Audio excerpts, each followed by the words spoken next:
তারা কি ক্ষমতার রাজনীতির পথে অগ্রসর হচ্ছে? ক্ষমতার রাজনীতি না, ক্ষমতা পাওয়ার লোভের রাজনীতি বলেন।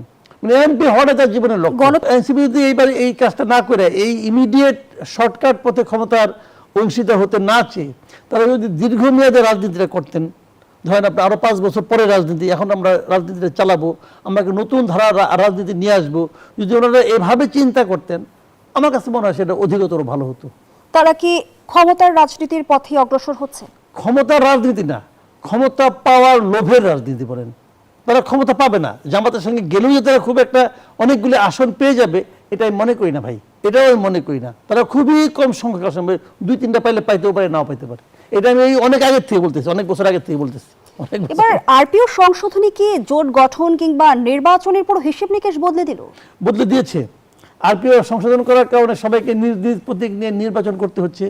এটা অনেকের জন্য একদম মানে কি বলবো, একদম মানে ভয়ঙ্কর একটা বজ্রপাতের মতো হয়ে গেছে। তারা তো আগের মতো ভাবছিল যে রাশেদ খান মেনন, হাসান হক ইনু নৌকা মার্কা নিয়ে এমপি হয়ে গেছে, তারাও ওরকমভাবে এমপি হবে, কিন্তু সেটা তো ঝামেলা করে দিয়েছে। আমি বরং এই জিনিস, আমি কিন্তু নিজে ব্যক্তিগতভাবে মানে নিজের মার্কা নিয়ে নির্বাচন করার ব্যাপারটাতে আমি সমর্থন করি। এবং এটা হওয়াতে কি হয়েছে, এবার কেউ কেউ নিজের দলই বিলুপ্ত করে দিচ্ছে এই প্রতীকের জন্য।